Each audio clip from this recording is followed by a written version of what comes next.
¿Cómo están? Bienvenidos a otra temporada más de Desde la Pantalla. Esta vez vamos a dedicar todos los programas a los pioneros y pioneras del cine mundial.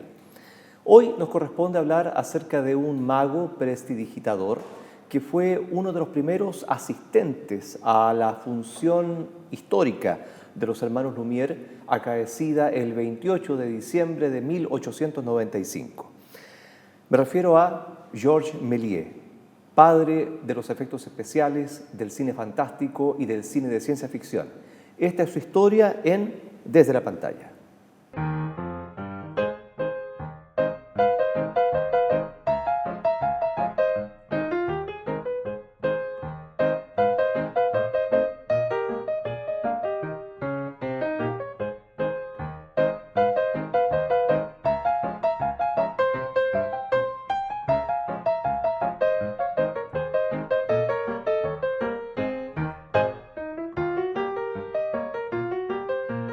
Hola Verónica, ¿cómo estás?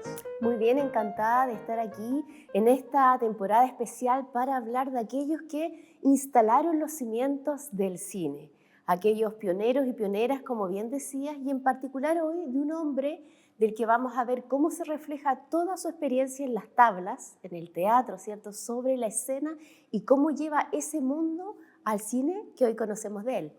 Por supuesto, sus películas eran, según él las concebía, una extensión de los actos de magia que él realizaba en su propio teatro que tenía en París.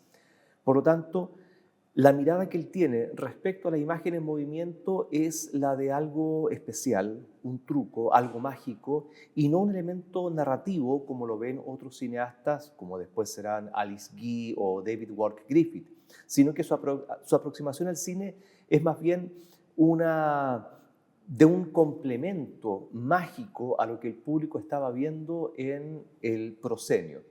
Ahora, Georges Méliès nace en 1861, fallece en 1938 y es un hombre que va a realizar durante toda su vida aproximadamente unas 520 películas, que es lo que se ha logrado contabilizar según el catálogo que se ha conservado en los archivos de la familia. De esas películas probablemente exista un 10% apenas. ¿Por qué no existen más esas películas? Porque cuando él quiebra, ya en 1913, 1914, iniciada la Primera Guerra Mundial, los acreedores vienen a cobrarse de las deudas y se llevan los negativos de las películas, las queman para obtener las sales de plata que conformaban la imagen, que era muy cara en esa época. Y Georges Méliès también, por su parte, hace lo suyo quemando otras películas más en el patio de su casa, pierde su estudio cinematográfico, uno de los primeros estudios, si no el primero en la historia del cine, donde filmaba las películas.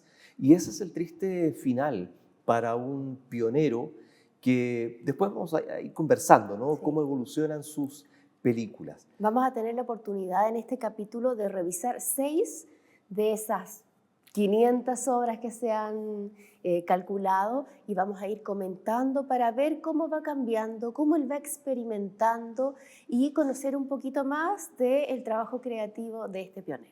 Y qué mejor que ingresar a su mundo con una película que es la más famosa, que es El viaje a la luna de 1902. Vamos a ver. Vamos.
Bueno, probablemente la película es la más recordada, la más famosa que él hizo, porque también viéndola es la más cinematográfica de todas las narrativas que él intentó. No olvidemos que a fines del siglo XIX está Alice Guy comenzando a hacer también películas en 1896 a la par que Georges Méliès y también a la par que la Escuela de Brighton en Inglaterra, intentando contar historias, intentando narrar breves relatos. Pero esta película se escapa de eso y tiene identidad propia, una multiplicidad de efectos especiales. Ya no es una película de 1 minuto o 2 minutos, sino que 13 minutos, y mantener un relato extenso con diversos efectos especiales, con situaciones humorísticas, hacen que la película no envejezca y se haya convertido en un ícono de la historia del cine. Claro, y sin duda también un ícono de la ciencia ficción, ¿no? Porque aquí tenemos unas escenas, el hombre logra llegar a la luna, se encuentra con distintas aventuras, lo que vimos es simplemente un fragmento, les recomendamos que puedan ver esta pieza completa, pero a mí me llama particularmente la atención los decorados, todo muy teatral, cómo juega moviendo los distintos tableros, digamos, cómo aparecen y desaparecen la luna, Saturno, una estrella, ¿cierto? Representada por personas. Entonces también hay un juego muy fantástico, mucha fantasía detrás para sumergirnos en este universo al que pretende llevarnos, que es cómo sería si el hombre llegara a la luna.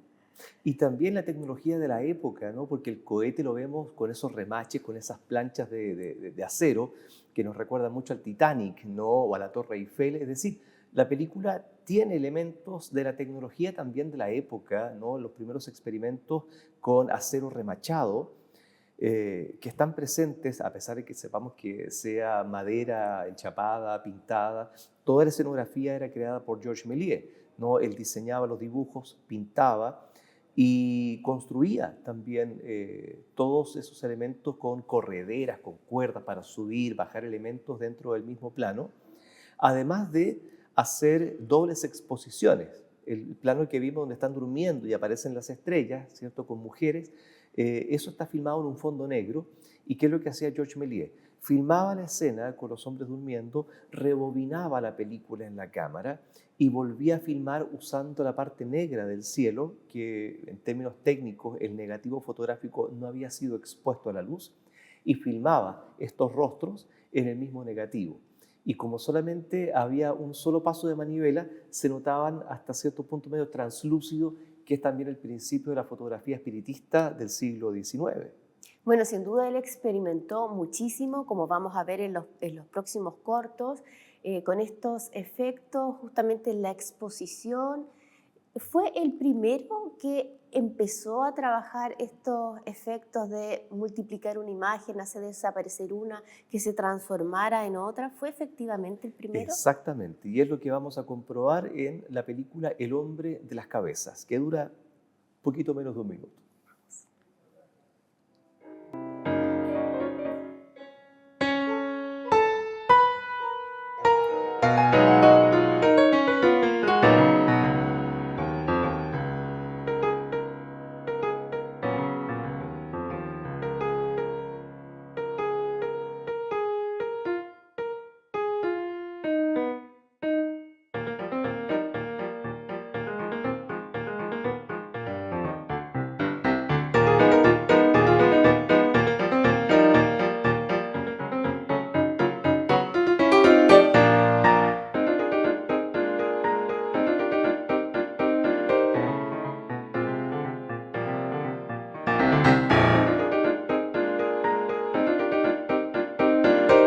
Estamos en una época en la cual no hay croma, no hay pantalla verde, no hay efectos computacionales, sino que todo se hacía en el mismo negativo, en una cámara, que además era una cámara que no tenía visor. O sea, Georges Méliès encuadraba y se imaginaba dónde estaba el encuadre, Al ojo, así, rebobinaba y al ojo. filmaba al ojo, a ciegas prácticamente. Y el cine en general, Verónica, se filma a ciegas hasta fines de la década del 60. Las cámaras cinematográficas eran cámaras de paralaje, o sea, tú tienes el visor en un costado de la cámara y el lente, y por lo tanto cuando tú ves por el visor no es lo mismo que está entrando por el lente y mentalmente había que reencuadrar esa imagen. Y El Mago de Oz se filmó así, Casablanca, Ciudadano Kane, 2001, todas las grandes películas fueron filmadas a ciegas porque a fines de la década del 60 aparece la cámara reflex, que tú ya tienes varios espejos dentro del lente que conducen la imagen precisa al visor de la cámara. No hay error en el encuadre. Más encima, la emulsión fotoquímica de la película para registrar la imagen requería de mucha luz. Estamos hablando de que cuando uno compraba rollos de película para sacar fotos, la película era de 100 ASA, que es el nivel de sensibilidad de la película respecto a la luz.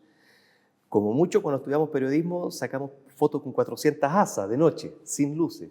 Bueno, acá estaban trabajando con 30 ASA, o sea, requerían de mucha luz. No había, como te decía, efectos especiales, no había visor en la cámara era manivela, no había tampoco un cuentafotogramas, es decir, todo era por ensayo y error. Si Georges Méliès terminaba el día, sacaba el negativo con todo lo que había filmado, lo revelaba y veía que la imagen no correspondía, había que hacerlo de nuevo. ¿Él fue discípulo de alguien o él aprendió solo este arte, esta experimentación con las técnicas de la fotografía? Sí, aprende solo y bueno, como te decía en un comienzo, él tiende a ver el cine como algo mágico, como algo maravilloso. De por sí ya el hecho de ver fotografías en movimiento, imágenes en movimiento para esa época era extraordinario. Este cortito es de 1898. Y lo podemos ver a él, o sea, como Además, buen experimentador, con quien primero experimenta uno, ¿cierto? Es probando uno delante de cámara y luego ya empieza a incorporar más actores, como vimos en el caso del viaje a la Luna. exactamente, donde él es el jefe de la expedición, ¿no? Es el ¿Y mago qué principal. hay de cierto de que el rostro de la Luna cuando cae el cohete es el rostro de él? No, para nada. Ya, parte de los mitos en torno al cine. Exactamente, destruyendo mitos. Vamos a ver ahora otro cortito que se llama Una pesadilla, también de fines del siglo XIX.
Alice Guy también estaba experimentando en esa época con el stop motion o el paso de manivela, esto es, detener la cámara y cambiar los elementos frente al lente y después reanudar el movimiento de la manivela para seguir filmando y en esos intersticios, ¿no?, cambiar elementos del encuadre. Sí, resulta muy interesante aquí, como siempre está presente el humor, parte soñando, ¿cierto?, con una bella doncella y luego van cambiando estos personajes y lo que puede notar es que también hay mucho trabajo de cambio rápido de toda la escena de fondo, digamos. No solo él y los personajes, sino que ya también está experimentando con lo que podría ser un cambio de escena, que es hacia dónde también va evolucionando el cine, incorporando interiores, exteriores, pero él todavía en este, digamos, encuadre muy teatral, muy en el contexto del teatro y el cine no como un recurso para narrar una historia muy compleja, sino situaciones más bien circenses y haciendo alarde de su capacidad de mago, digamos. Estamos pensando que no habían referentes visuales o de imágenes en movimiento antes de estas películas. Por lo tanto, lo que hace Georges Méliès, como muchos otros cineastas de su época, es tomar la composición pictórica, los referentes fotográficos, pero principalmente el teatro. Y siempre la cámara estaba colocada frente a un proscenio imaginario, o sea, la cámara era el espectador, adoptaba el punto de vista del espectador. Por eso es que las primeras películas tenían esa estructura, ¿no? Estática, no habían trípodes con posibilidad de hacer paneo, sino que eran trípodes fotográficos adaptados para cámaras cinematográficas. Eso se va a ir viendo ya con el paso del tiempo, en los primeros años del siglo XX. Pero en ese momento, la única forma de filmar era pensar que el espectador estaba frente a un proscenio teatral. Lo otro que me llama la atención, no sé si te diste cuenta, hay 2 gatos en el balcón. Y eso tiene mucho que ver con la mirada esotérica que tiene Georges Méliès respecto a la magia, ¿cierto? A la representación que él hizo decenas de veces del diablo de Mefistófeles, era su personaje. A Georges Méliès le gustaba interpretar al diablo en sus películas y también le gustaba trasladarnos a escenas o paisajes remotos. Pero estos gatos me recuerdan mucho al corto que vamos a ver ahora, porque están vinculados, porque representa a Anubis. Anubis era el guardián de las tumbas en el viejo Egipto. Y es allá justamente donde nos vamos a trasladar con esta película que se llama El Monstruo, que nos depara muchas más sorpresas.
Nigromancia, esoterismo, la invocación de los espíritus, ¿cierto? Y de los poderes de las pirámides del viejo Egipto.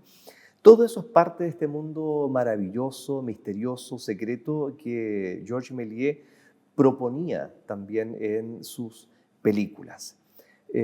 Además, esa filiación francesa, ¿no?, con el mundo egipcio desde la época de las campañas napoleónicas en Egipto, y el uso de las momias que Napoleón manda a Francia, ¿no? Muchas veces cuando vemos películas de época donde aparece la corte o aparecen los nobles, ¿cierto? Aspirando un poquito de rapé, a veces era polvo de momia, ¿ya? Se creían los poderes esotéricos, ¿cierto? Y que tenían otras propiedades, otras cualidades también. Molían las momias para convertirlas en polvo para que la nobleza pudiera aspirar. Algo bastante insalubre, ¿no? Pero era la creencia científica de la época. Jaime, ¿podríamos presumir que de estos cortos donde hay saltos bastante notorios que podemos atribuir a a la necesidad de generar estos efectos, también hay mucho fotograma que se ha ido perdiendo, porque hay saltos, en este en particular hay unos saltos bastante notables de varios centímetros, digamos, entre un personaje y otro. Bueno, es probable, son copias de proyección las que se han logrado rescatar. No se ha encontrado ningún negativo original de cámara de una película de Georges Méliès. Solamente copias de exhibición que ya vienen con daños, con rayas, y que se han encontrado principalmente en Europa y en Estados Unidos. Por mucho tiempo se creyó que El viaje a la luna había sido una producción en blanco y negro, así como muchas películas de Georges Méliès, pero se han ido encontrando películas pintadas a mano. Y creo que por el año 2008 en la Filmoteca de Cataluña apareció la versión pintada a mano, fotograma por fotograma, de Un viaje a la luna, que está disponible en YouTube para que la puedan revisar. Y esas copias, por supuesto, cuando se les vendía al exhibidor, eran más caras que una copia en blanco y negro. Hay que comprender también otro contexto histórico del por qué estas películas se encuentran en esas condiciones de maltrato y por qué tenemos solamente acceso a un 10% de las obras de Méliès. La película, el soporte fílmico sobre el cual se hacía la película era nitrato de celulosa o celuloide, que se descompone fácilmente con la humedad, con mucho calor, hace combustión espontánea, se encoge, sufre de hidrólisis, empieza a despegar la imagen de la película, y se ha hecho un análisis por parte de la Federación Internacional de Archivos Fílmicos que aproximadamente hoy sobrevive solo un 85% de toda la producción fílmica que se hizo en el mundo entre 1896 y la década del 30. Entonces, todo lo que está accesible para nosotros es un 15% de lo que se hizo.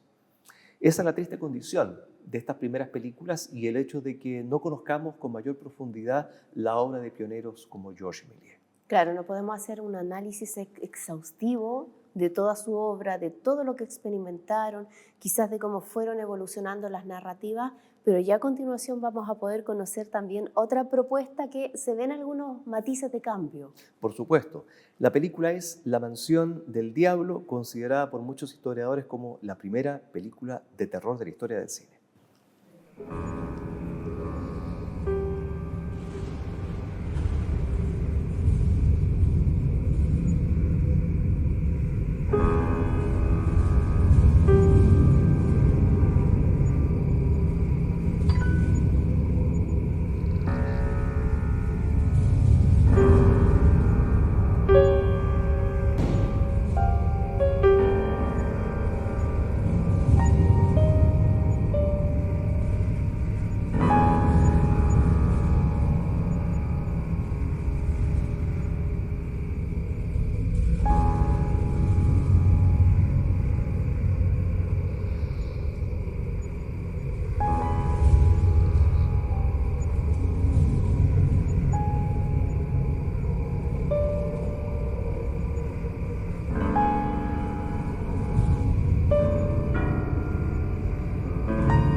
Se trata de una película de 1896, de sus primeras producciones, y lo extraordinario acá es que para esa época las películas duraban 56 segundos, un minuto máximo, pero acá tenemos una duración de poco más de 3 minutos.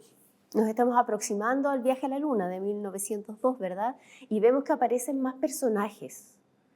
Incorpora más personajes. Antes era él solito, digamos, frente a la cámara, haciendo estas ilusiones, pero aquí ya aparecen más personajes y vemos que persevera en el concepto de utilizar los efectos ante la cámara para multiplicar personas, hacer desaparecer personas, mucho esto de la aparición-desaparición, naturalmente de esta herencia que él tiene como prestidigitador, del circo de prestidigitación.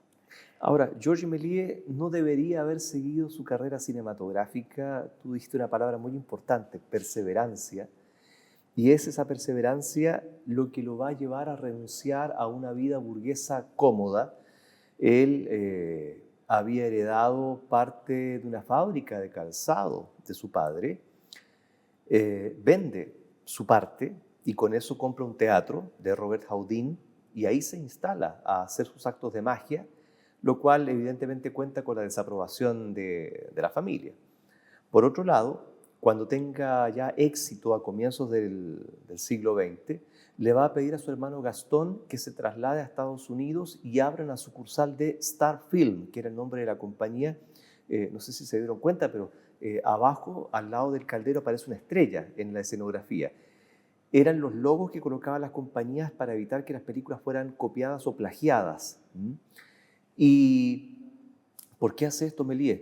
Porque Edison había logrado copiar el viaje a la luna y había vendido centenares de copias, ganó mucho dinero y Méliès no recibió nada. O sea, la piratería desde aquellos tiempos. Desde siempre, desde siempre. Incluso desde la época de Shakespeare, cuando recién se instala el concepto de copyright, estamos hablando de 1600.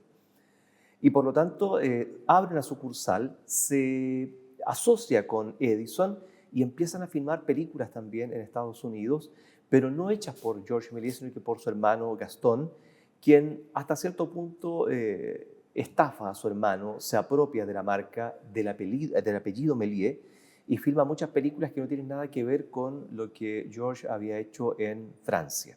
Eso también, sumado a la Primera Guerra Mundial, al estancamiento en su técnica cinematográfica, va a hacer que la gente deje de darle el favor a sus películas y comience un proceso de decadencia.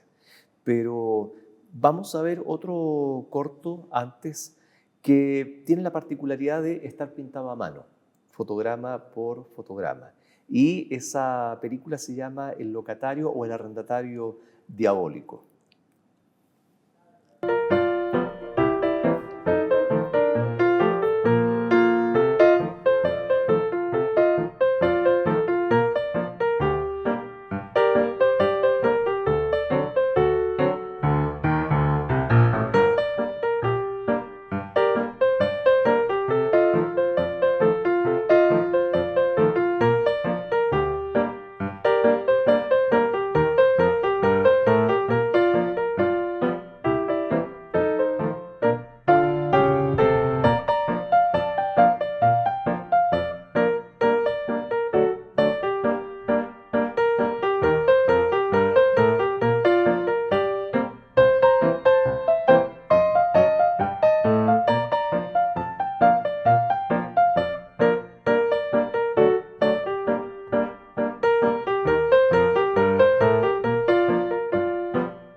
pareció un corto de terror. Es una realidad terrorífica en realidad este arrendatario que llega y vemos cómo se lleva todo, hace uso del espacio y al dueño de casa lo tiene ahí espantado y finalmente termina todo con esta catástrofe. Sin pagar. Y sin pagar, por supuesto, mostró sus bolsillos vacíos y no estaba dispuesto a pagar nada. Tú decías mientras veíamos el corto, nada ha cambiado, ¿no?, en esta condición humana. Bueno, ¿qué sucede con Méliès en los últimos años de su vida, después de que quiebra su estudio a mediados de la década del 10, porque se hace difícil enviar películas desde Europa, que está en guerra, hacia América? Méliès termina sus días vendiendo juguetes y dulces en una estación de trenes en París, y a comienzos de la década del 30 es ubicado por un historiador del cine que lo rescata, encuentra circunstancialmente una copia del Viaje a la Luna y se le rinden homenajes hasta que finalmente fallece en un hogar de ancianos en 1938. Bueno, y aquí estamos para conocer y reconocer el trabajo de los pioneros. En este caso, hoy nos hemos dedicado a Georges Méliès.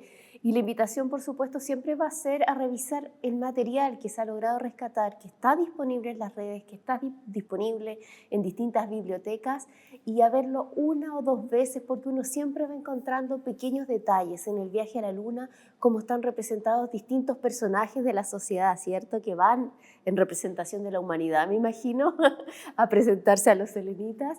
Y en cada una de estas situaciones que lo dijimos, muchas cosas no han cambiado, muchas cosas persisten, tanto en la historia que vivió Georges Méliès, las estafas de familiares, ¿cierto?, como en las historias que se reflejan en la pantalla en este caso. Y Georges Méliès, al igual que Alice Guy o que David Walker Griffith, terminan prácticamente en la pobreza, buscando una reivindicación, buscando trabajo, y es lamentablemente el precio que pagaron estos pioneros del cine. Y para enterarnos de otras historias más, nos encontraremos en un siguiente programa en Desde la pantalla. Nos vemos.